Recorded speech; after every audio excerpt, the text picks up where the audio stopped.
समीर वानखड़े एक चर्चित नाम है, खासकर ड्रग पेडलर्स और फिल्म इंडस्ट्री के लोगों के बीच। मुंबई में नारकोटिक्स कंट्रोल ब्यूरो एनसीबी के क्षेत्रीय निदेशक के तौर पर सुर्खियों में रहे हैं समीर वानखड़े। समीर वानखड़े तो अब एनसीबी में नहीं रहे, उनकी विदाई हो चुकी है, लेकिन जाते जाते उन्होंने फिल्म इंडस्ट्री की जड़ें हिला जरूर गए। अभिनेता सुशांत सिंह राजपूत से लेकर शाहरुख खान के बेटे आर्यन तक, विवेक ओबेरॉय, अर्जुन रामपाल, भारती सिंह और न जाने कितनी नामी ग्रामी टीवी आर्टिस्टों के यहाँ रेड पड़े। ड्रग कनेक्शन को लेकर दीपिका पादुकोण और न जाने कितनी ही अभिनेत्रियों से पूछताछ हुई, लेकिन इसमें सबसे ज्यादा दिलचस्प और चर्चा में रहने वाला केस शाहरुख खान के बेटे आर्यन खान का है।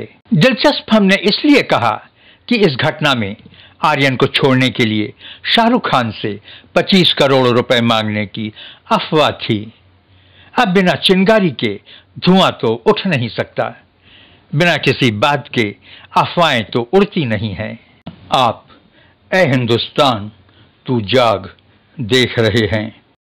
आइए जानते हैं समीर वानखड़े हैं कौन।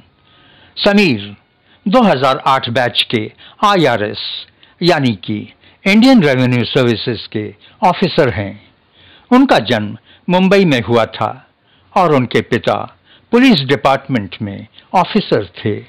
उनकी शादी एक मराठी अभिनेत्री क्रांति रेडकर से हुई। उन्होंने एनसीबी से पहले नेशनल इन्वेस्टिगेशन एजेंसी NIA में एडिशनल SP और एयर इंटेलिजेंस यूनिट में कमिश्नर का पद भी संभाल चुके हैं। समीर वानखड़े ने अपनी यूनिट के साथ करीब 17,000 करोड़ रुपए के ड्रग्स को भी जब्त करने में सफलता पाई है। लेकिन सभी न्यूज एजेंसीज ने आर्यन से जुड़े सभी इल्जामों को फर्जीवाड़ा करार दिया है।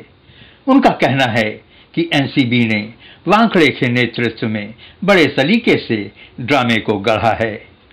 कुछ लोगों का कहना है कि एम्बिशियस समीर ने promotion out of the way पाने की चाहत में ऐसा किया। उनका ख्याल था कि लोग कहेंगे कि वानखड़े कितना ईमानदार ऑफिसर है, जो आगे चलकर उनके लिए फायदेमंद साबित होगा। लेकिन न्यूज एजेंसीज और जर्नलिस्टों की राय और उनके ख्याल कुछ और ही हैं। उनका कहना है कि शाहरुख खान के लड़के को जानबूझकर पकड़ा गया, जबकि कई संदिग्धों को छोड़ दिया गया था। आर्यन को जेल में 26 दिनों तक रखा गया। हाई कोर्ट में उसके जमानत को रोकने की भरसक कोशिश की गई, लेकिन हाई कोर्ट को आर्यन के खिलाफ कोई तथ्य न मिलने पर उसे जमानत दे दी। गांधी जयंती 2 अक्टूबर 2021 को मुंबई के एक क्रूज से करीब 19 लोगों को हिरासत में लिया गया। इन 19 लोगों में आर्यन खान शाहरुख खान का बेटा भी था। इन 19 लोगों में सिर्फ 8 लोगों को डिटेन किया गया, बाकी लोगों को छोड़ दिया गया। इन 8 लोगों में शाहरुख खान का बेटा आर्यन खान और उसके 2 साथी थे। चेकिंग के दौरान आर्यन के पास कुछ नहीं मिला था, लेकिन फिर भी उसे डिटेन कर लिया और करीब 26 दिनों तक आर्यन नारकोटिक्स डिपार्टमेंट की कस्टडी में रहा। अचानक जोनल डायरेक्टर समीर वानखड़े सुर्खियों में आ गए। लोग उनकी तारीफों के पुल बांधने लगे। लोग कहने लगे कि वाह समीर वानखड़े, क्या ईमानदार ऑफिसर हो। लेकिन सबसे बड़ी बात यह थी कि शाहरुख खान ने इस दौरान काफी शालीनता मेंटेन की और उन्होंने एक शब्द भी न वानखड़े के बारे में कही, न ही नारकोटिक्स डिपार्टमेंट के बारे में कुछ कहा और न ही किसी नेता या किसी पॉलिटिकल पार्टी के बारे में कोई टिप्पणी की। जैसे जैसे वक्त गुजरा, ड्रामे की कड़ियां दर कड़ियां बाहर आने लगीं। वानखड़े के दलालों ने 25 करोड़ रुपए की डिमांड की। 50 लाख रुपए शाहरुख के मैनेजर ददलानी ने दे भी दिया था। खैर, डील पूरी हो इसके पहले ही आर्यन को बेल मिल गई और नारकोटिक्स के कस्टडी से वो छूट गए। आर्यन के पास से कोई ड्रग्स की बरामदगी नहीं हुई थी, न ही उनके फोन पर चैट से साबित हो सका कि आर्यन के किसी ड्रग पेडलर से संबंध थे। ड्रामा यही नहीं खत्म हुआ। अब बारी थी वानखड़े के छीछा लेदर की। ऐसा वानखड़े ने सपने में भी नहीं सोचा था। नवाब मलिक उस समय के महाराष्ट्र के मिनिस्टर वानखेड़े की बखिया उधेड़ने में जरा सी भी कसर नहीं छोड़ी। और मजे की बात यह है कि जो भी नवाब मलिक ने बोला था आज की डेट में सब सही उतर रहा है। वानखेड़े पर उंगली उठी और उनको एनसीबी से हटा दिया गया। शाहरुख खान एंड फैमिली अपने बेटे आर्यन से कई बार जेल में मिले। केस के सारे डिटेल्स की शाहरुख खान को जानकारी हुई। उसे पता चला कि आर्यन बेकसूर है और इसी वजह से उसका कोई ब्लड टेस्ट एनसीबी ने नहीं करवाया। बस फिर क्या था, शाहरुख तेज दिमाग का आदमी तो है ही। उसने कानूनी लड़ाई लड़कर आर्यन को बचाने की सोची और घूस देने से साफ मना कर दिया। वानखेड़े और एनसीबी से लेकर गोसावी तक के सिर पर जैसे घड़े का ठंडा पानी उड़ेल दिया गया हो। बेचारों ने आधा अधूरा केस बनाकर आर्यन को जेल भेज दिया। ये आधा अधूरा केस हाई कोर्ट में जाकर बम की तरह फट गया और समीर वानखेड़े व उसकी टीम और उसके दलाल कटघरे में आकर खड़े हो गए और सीबीआई ने उन पर क्राइम और वसूली के तहत केस दायर किया।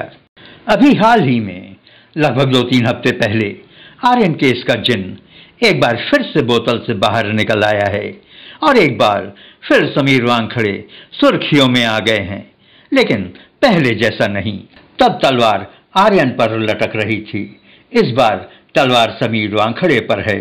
सीबीआई उन्हें गिरफ्तार कर सकती है और उनके जेल जाने की नौबत आ गई है। उनकी नौकरी भी जा सकती है। ये पूरी साजिश शाहरुख खान से 25 करोड़ रुपए वसूलने की थी, जो नाकामयाब रही। उधर दलानी ने 25 करोड़ की डील को 18 करोड़ में फाइनल किया था कि पूरी रिकॉर्डिंग कर ली थी। सोर्सेस बताते हैं कि शाहरुख खान इस केस में चुप्पी ही साधे रहना चाहते थे, लेकिन फिल्म इंडस्ट्री के एक और बड़े अभिनेता ने उनसे एक्शन लेने के लिए कहा और कहा ही नहीं बल्कि शाहरुख खान को लेकर दिल्ली गए और वहां एक बहुत बड़े नेता से मिले। उस नेता ने उनको एक्शन लेने का आश्वासन देते हुए सीबीआई के एक बड़े ऑफिसर को कुछ जरूरी इंस्ट्रक्शंस दिए। सीबीआई ने केस की जांच पड़ताल की और पाया कि एनसीबी ने पैसे उगाही के लिए आर्यन को पकड़ा था। अब स्थिति यह है कि वानखेड़े गए। वानखेड़े ने कई बड़े लोगों से अपने को बचाने के लिए गुहार लगाई, लेकिन दिल्ली से मामला जुड़े होने के कारण सभी ने अपने हाथ खींच लिए। स्थिति अब यह है कि वानखेड़े कभी भी गिरफ्तार हो सकते हैं और जेल भेजे जा सकते हैं।